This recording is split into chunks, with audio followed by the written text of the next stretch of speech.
ঝেড়ে তাহলেই হবে। কেন তোমার মুখের মধ্যে কি হীরা মুক্তা লাগানো আছে নাকি মানুষ চুরি করে নিয়ে যাবে? খুব বাজে।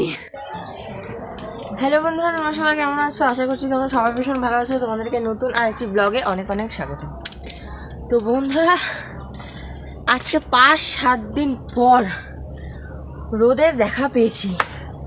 তো রোদ ওঠার সাথে সাথে আমরা চলে এলাম ছাদে, কারণ সত্যি বলছি এত প্রচণ্ড পরিমাণে হাতগুলো দেখো কেমন হয়ে গেছে ঠান্ডার জন্য। তো রোদ ওঠার সাথে সাথে আমরা সবাই চলে এলাম। ওই দেখো তোমাদের দাদাভাই এসে বসে গেছে, আমিও এলাম। ও এবার একটু রোদটা পাই, আর 5-7 দিন পর আহা কি মজা, তাই না লাগছে। চলে চলো চলো বসে যাই। আমার কলগুলো বেশ সুন্দর গরম হয়ে গেছে। কি মজা কি মজা।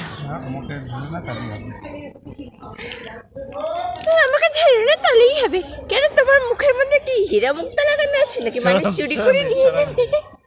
খুব বাজে। যাবো না বললাম যে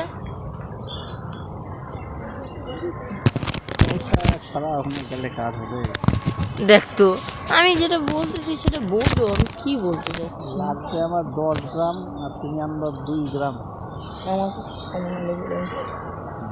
বাহ, কেমন রে, তিল তিল করে সমুদ্র তৈরি হয়। সরি, ফোটা ফোটা করে সমুদ্র তৈরি হয়। এটা যদি তোমাকে বোঝাইতে পারছি না কেন, আমি বুঝতে পারছি না।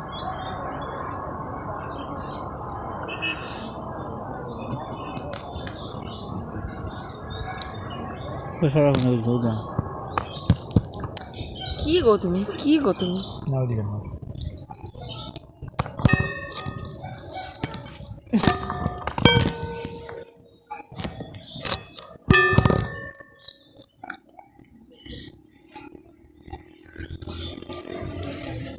ওরকম ঢং মারার কি আছে? দেখা যাচ্ছে না তোমাকে? না না, রোদটা পিঠে লাগাই, মুখ লাগতেছে না। আজ রোদ উঠেছে, আজকে কমলা লেবু খাওয়ার দিন। আমাকে দেখা যাচ্ছে? দেখা যাচ্ছে না, মুখটা কেটে যাচ্ছে। এই দেখো কমলা লেবু।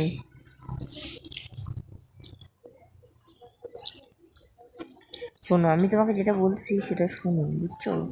কাজে লাগবে। টাকা সব লোককে দিয়ে দিলাম, খালি হাতে সোনার দোকানে গেলে কাজ হবে? খালি হাতে যাবা কেন? হবে।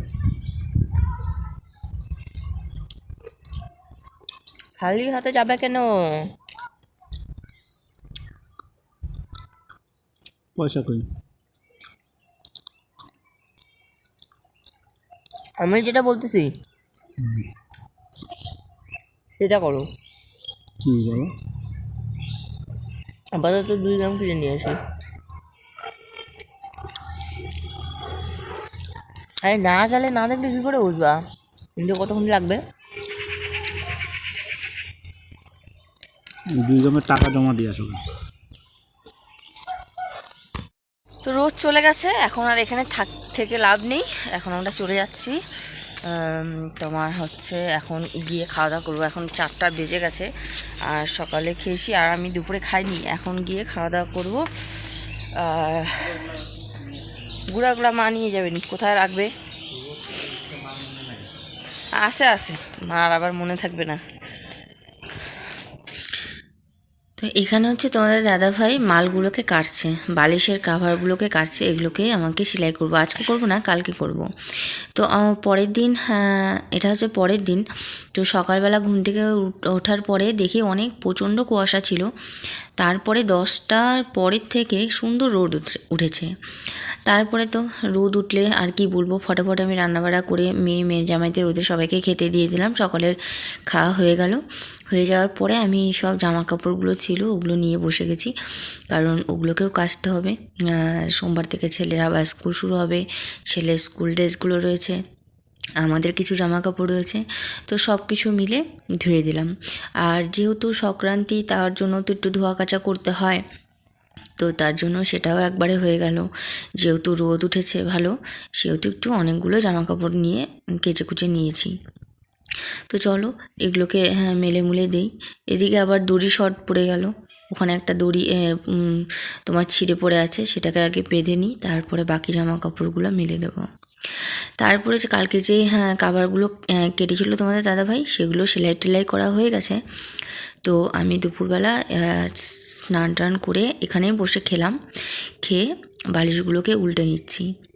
তারপর তোমাদেরকে দেখাচ্ছি যে আজকে আমাদের বাড়ি কী কী পিঠে হলো। এই দেখো, এখানে হচ্ছে দুধ সাদা পিঠে, সাদা পিঠে বানিয়ে দুধের মধ্যে ভিজিয়ে রেখেছে। আর এখানে হলো তোমার হচ্ছে শুধু সাদা পিঠে, এগুলো চা দিয়ে খাওয়া হবে সন্ধেবেলা। হ্যাপি পৌষ সংক্রান্তি বন্ধুরা। তো আজকে তো বাড়িতে মানে সবারই পিঠে আঠা হবে। আমাদের সংক্রান্তির আগের দিন পিঠে আঠা হয়, মানে আমাদের হচ্ছে খোলা পোড়ায়, ঠিক আছে। তো আমরা হচ্ছে খোলা পোড়ানো বলি। আর হচ্ছে তুলসী তলায় ওই চালের গুঁড়ি ফুড়ি দিয়ে হাবিজাবি দিয়ে এগুলো হচ্ছে করি। তো তারপরে হচ্ছে সাদা পিঠে বানানো হয়। আর অন্যান্য পিঠে হয়, কিন্তু এখন আর অত পিঠে না একদিনে করা হয় না, কারণ অল্প অল্প করে মাঝে মাঝে করে করি। কারণ একদিনে অত নানা রকমের আইটেম করলে খাওয়া তো হয়ই না, শুধুমাত্র নষ্ট হয়। আর এখন যা মানুষের পেটের পরিস্থিতি, তাতে করে সেসব আর কি বলবো, না খাওয়াই ভালো। তো আমাদেরও তাই হয়, আমরা একবারে করি না, ওই আস্তে আস্তে করে করি। তো আজকে শুধু সাদা পিঠে হয়েছে, যেহেতু আজকে সংক্রান্তি কোলা পোড়াতে হবে, তো সাদা পিঠেই রান্না হয়েছে। আর হচ্ছে ওই সাদা পিঠেটাকে দুধের মধ্যে ভিজিয়ে রাখা হয়েছে, তো দুধ সাদা পিঠে করা হয়েছে। তো তোমাদের বানানো হয়নি। আর তো আজকের মতো ভিডিওটাকে এখানেই শেষ করছি, দেখা হচ্ছে নেক্সট ভিডিওতে। টাটা।